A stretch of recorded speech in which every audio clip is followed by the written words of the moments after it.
Creating a document with bleeds in InDesign. Let me preface this by saying if your document or artwork doesn't already have bleeds, it's going to be easier to go ahead and create a new document and just copy and paste the artwork over from your original file.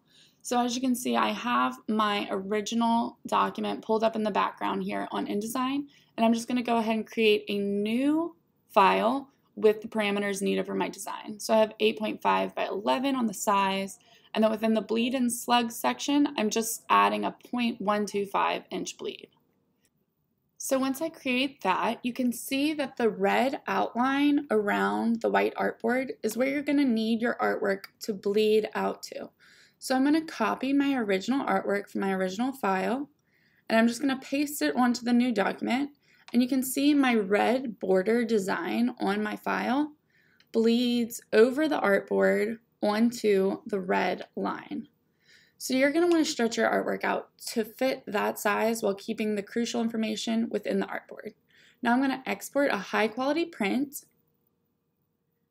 I'm going to name it MPress Guidelines Print. And then once you save that, it's going to bring up some new options.